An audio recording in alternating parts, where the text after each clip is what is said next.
Salut à toi qui veut reprendre le contrôle de ta vie, ici c'est Zenreda et dans cette vidéo, je voulais te parler de boîte de Pandore. J'ai fini la formation sur l'abondance et avec les étudiants, on a fait un groupe WhatsApp. Et ça se passe super bien, il y a de super chouettes échanges, il y a de super chouettes, de belles choses qui se passent dedans. Et aussi, ils ont des discussions et parfois ces discussions me donnent des idées. Et donc à un moment, il y a eu un échange entre deux étudiants sur les boîtes de Pandore. Et ça m'a intéressé parce que, bien sûr, j'ai mon avis sur la question et comme d'habitude, c'est un peu un angle un peu différent.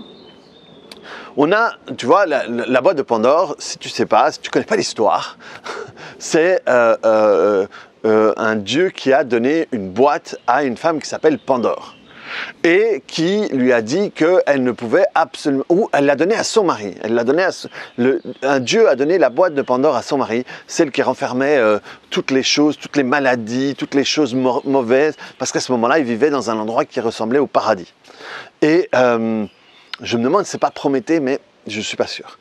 Et il l'a donné à sa femme. Il a dit, le dieu, un des dieux, je ne sais pas quoi, c'était en Grèce, donc il y en avait plusieurs, m'a donné cette boîte et il ne faut absolument pas l'ouvrir. Et la femme, pendant toute la journée, elle est là, elle tourne, elle revient, elle part, et finalement, son envie de voir ce qu'il y a à l'intérieur l'a ouvert, et là, tout est sorti. Les maladies sont sorties, les guerres, les machins et tout. Et donc l'expression de boîte de Pandore, c'est un truc où tu gardes toute la merde finalement à l'intérieur de toi, celle auquel tu n'oses pas toucher. Et de nouveau, on va penser que le problème finalement c'est la boîte de Pandore.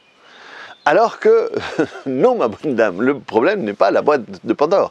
La boîte de Pandore est une solution que ton inconscient a trouvée pour gérer la situation telle qu'elle était à ce moment-là. Tu te retrouves à un moment où tu es dans une situation, souvent dans l'enfance ou dans ta jeunesse, où tu n'es pas en capacité d'état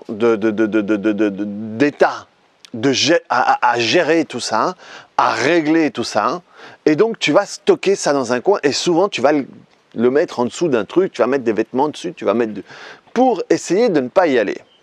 Et c'est une illusion de croire que tu ne vas pas y aller parce qu'en réalité, tout ce qu'il y a dans cette boîte de Pandore continue à te conduire, toi, à la vie que tu as actuellement. Ça veut dire que, généralement, si on va voir dans cette boîte de Pandore, eh bien, ce qu'il y a dans cette boîte de Pandore, on va le retrouver dans ta vie aujourd'hui. Même si tu le gardes dans un fond, dans le fond, même si tu la caches, même si tu ne veux pas la regarder, si tu y vas, tu vas te rendre compte qu'il y a des choses là-dedans, ce sont des choses que tu matérialises dans ta vie aujourd'hui. Et donc, le problème n'est pas la boîte de Pandore est la solution que tu as trouvée pour gérer tes problèmes à ce moment-là, il y a sans doute dans ces moments-là un peu de... On se sent submergé, voilà, on est submergé et on ne sait pas quoi faire. Et c'est ça le truc. Le problème n'est pas la boîte de Pandore. Le problème est qu'on ne sait pas quoi faire avec la boîte de Pandore. Et on va y avoir... Tu vois, c'est comme... J'ai vu une vidéo hier où il y a des types qui, je sais pas, je ne sais même pas comment c'est arrivé dans mon film, mais il y avait un espèce de gros tuyau et à l'intérieur il y avait un truc comme 3 serpents, 3 ou 4 serpents. Non, c'était 5 parce qu'à un moment ils les avaient tous. Et à un moment il sort le premier qui était vraiment en colère et qui se retourne, il le tenait par la queue, il se retournait, et il essayait de mordre et tout. Et à un moment, au départ voilà, c'est un peu effrayant. Et à la fin, on voit que le type, il tient les 5 et il s'en fout complètement. Et donc, là, le problème n'est pas le serpent. Le problème, c'est quand tu ne sais pas gérer le serpent. Tu ne sais pas quoi faire, tu ne sais pas par où le prendre, tu ne sais pas comment... Là, le type, à un moment, il tenait les 5 comme ça, et il était en sandales et tout, et le type n'avait aucune peur. Et donc, pour lui, le serpent n'est pas un problème à ce moment-là. Et la boîte de Pandore, c'est pareil. Ça va être un problème tant que tu ne sais pas quoi faire avec. À partir du moment où tu apprends à gérer dans un premier temps et ensuite régler ce qu'il y a dans la boîte de Pandore, eh bien non seulement ça arrête d'être une boîte de Pandore, et c'est là que cette boîte de Pandore peut vraiment devenir une boîte à trésors. Pourquoi ? Parce que ce sont toutes les choses qui t'ont blessé, toutes les choses qui ont fait du mal, toutes les choses qui t'ont fait perdre le contrôle de ta vie.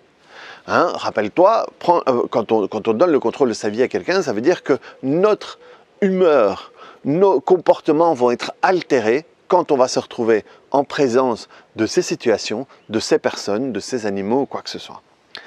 Et donc, ça veut dire que ce qu'il y a dans cette boîte te contrôle tellement que tu en as tellement peur que tu le caches et que tu vis comme ça en essayant d'ignorer que c'est là. Mais tu ne l'ignores pas, tu sais que c'est là. Si tu l'ignorais, tu n'aurais pas ta main comme ça. Mais tant que c'est là, tu sais que c'est là. C'est là, je ne dois pas regarder, je ne dois pas regarder. Et donc, il y a toute une partie de ta vie que tu caches et que tu gâches.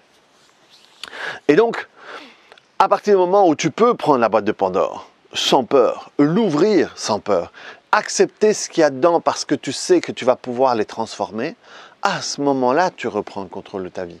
Et moi, c'est ça que je te propose finalement. Ce que je te propose, c'est ça.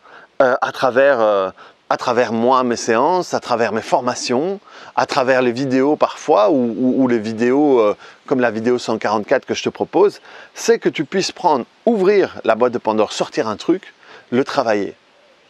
Et ce truc qui à la base était un insecte, un cafard, un mille-pattes, tous les trucs qu'il y avait, enfin on illustrait la boîte de Pandore, eh bien tu peux te transformer ou tu peux te transformer toi en quelqu'un qui est intéressé par les mille-pattes. Il y a des gens qui gagnent leur vie comme ça, en étudiant les mille-pattes. Et donc pour eux, un mille-pattes, c'est beau. Ou tu peux te transformer en quelqu'un qui aime ça, ou tu peux transformer le mille-pattes en un papillon, en une coccinelle, en je ne sais pas quoi, en quelque chose qui va être beau et intéressant pour toi. Et donc, comment est-ce qu'on fait ça? Justement, c'est en rentrant dedans. En rentrant dans le souvenir, en travaillant le souvenir, en travaillant les émotions connectées avec ça, en transformant les significations que tu as données à ça. Et c'est là que tu reprends le contrôle de ta vie, c'est là que la magie s'opère. Et c'est ça qui est génial, c'est que moi aujourd'hui, je ne demande pas mieux que de trouver des boîtes de Pandore. Moi, quand je trouve des boîtes de Pandore, je suis super content parce que je sais que quand j'en aurai fini, je serai plus grand, je serai plus fort, je serai plus adaptatif, je serai plus amène de pouvoir réagir d'une manière plus écologique et plus favorable pour moi à la vie quand j'aurai terminé avec ça. Et c'est ça, moi, que je te propose. Et notamment, je te propose ça, alors c'est quand? C'est le week-end du 8 et du 9. Le 8 et du 9, je te propose un week-end de transformation où, dans un premier temps, je vais t'expliquer tout un tas de choses sur comment fonctionne, pourquoi est-ce que tu vas réagir à la boîte de Pandore, qu'est-ce qui fait que la boîte de Pandore a un impact sur toi. Donc j'ai expliqué tout, enfin une grosse partie, parce que justement j'ai transformé ça en week-end de transformation de week-end d'introduction en week-end de transformation. Donc il y a certaines choses que j'ai retirées qui ne me paraissent pas utiles pour la transformation. Donc il y a une partie d'explication, une partie de formation où je t'enseigne à le faire sur toi, et une partie de transformation où le deuxième jour, tu vas prendre un thème, tu vas prendre un truc qui t'est difficile, et moi je vais te faire, et on va tous, je vais faire poser les questions à tous les étudiants, et on va tous répondre en même temps, et comme ça à chaque fois moi je peux vous aiguiller, et à la fin, boum, on va le travailler. Et ça, donc c'est le week-end du 8 et du 9 août, ça se fera par Zoom. Hein, comme ça, tu peux le faire de chez toi. Non seulement tu peux le faire de chez toi, mais tu auras en plus l'enregistrement. Ça veut dire que dans la semaine qui suit la formation, tu recevras dans ta boîte mail l'enregistrement pour pouvoir le revoir autant de fois que tu veux, pour pouvoir refaire l'exercice du deuxième jour autant de fois que tu veux. Et voilà, je mettrai peut-être en dessous, si j'y pense, les témoignages que j'ai eu par rapport à ça.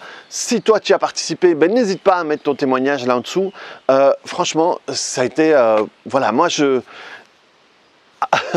le tournant que j'ai pris au début du coronavirus, quand j'ai fait une vidéo qui s'appelle est-ce que c'est un drame ou une opportunité ou quelque chose comme ça, j'ai essayé de me transformer. Et c'est ça, au fait. C'est à la base, si tu vois, parce que je l'ai fait, ça, au mois de juin. Et la vidéo que je fais, c'est qu'on est dans des moments de transformation, il faut se réinventer. Et dans la formation, j'ai réinventé un truc pour moi. J'ai pas inventé un truc, c'est que moi, je me suis réinventé dans mes formations. Et ça m'apporte une satisfaction, ça m'apporte un bien-être parce que moi, je suis content de moi. Les élèves sont contents d'eux. Ils avancent. Et c'est les gens que je vois, les gens qui sont dans les groupes. Parce qu'il y a certaines personnes qui sont venues au mois de juin, qui m'ont suivi dans le week-end et qui me poussent pour en faire une autre au mois de septembre et qui viendront avec moi au mois d'octobre. Où le mois d'octobre, là, je vais enseigner pour le faire sur d'autres, pour devenir un thérapeute comme moi. Et ouais, et ça, franchement, ça m'apporte un bien-être et c'est un régal, quoi. Ouais, c'est vraiment un régal. C'est un régal pour moi de trouver des manières différentes d'expliquer des choses, de trouver des exercices qui permettent d'avancer, qui permettent moi, je vous donne les clés, quoi. Moi, ce que je veux, c'est je vous donner les clés et c'est un plaisir énorme quand je vous vois avec la clé et je vous vois utiliser la clé. Pour moi, c'est vraiment ça que je veux. Et donc, c'est ça, c'est rends-toi compte de toutes les boîtes de Pandore que tu as à l'intérieur de toi. Des petites, des grandes, des larges, des carrés, des rondes, des longues. Et imagine ta vie si tu n'avais plus ces boîtes de Pandore. Imagine ta vie si tu pouvais être toi, ce pourquoi tu es fait. Moi, je suis venu ici pour ça. Je suis venu ici pour enseigner. Je suis venu ici pour partager. Je suis venu et c'est ce que je fais ici. Et ça, c'est gai, bordel. C'est gai parce que, voilà, la situation extérieure ne t'atteint pas. Voilà, ok, quoi qu'il arrive, même si c'est la fin du monde, je trouverai des gens avec qui je pourrais partager tout ça. Parce que c'est mon truc, c'est à moi, même si l'argent disparaît et qu'on devait me payer en carottes, je le ferai quand même parce que c'est ce que j'aime. Parce que c'est ce qui me plaît.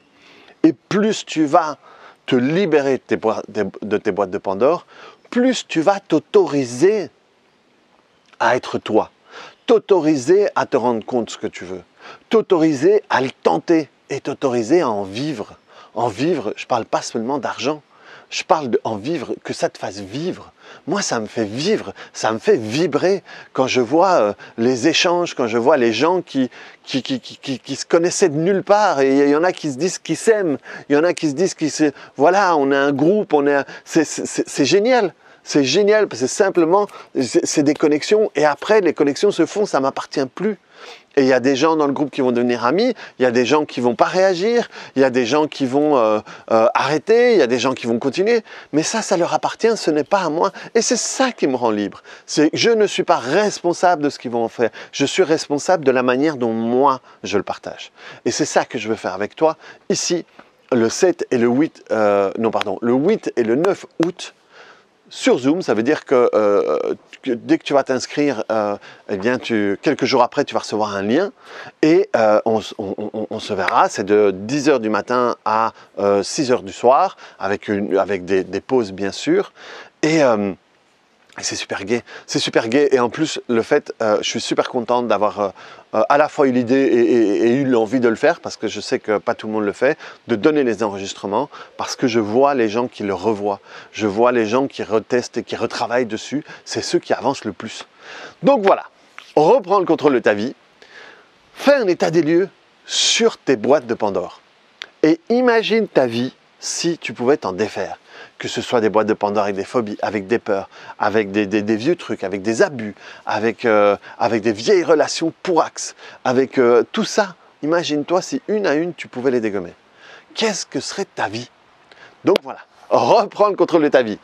Clique sur le bouton j'aime, mets-moi des commentaires et si ça t'intéresse, en dessous, tu as mon adresse email, mon téléphone connecté à WhatsApp et si tu veux t'inscrire, tu me l'envoies là-dessus et on fait l'inscription. Allez! Bonne année, ciao.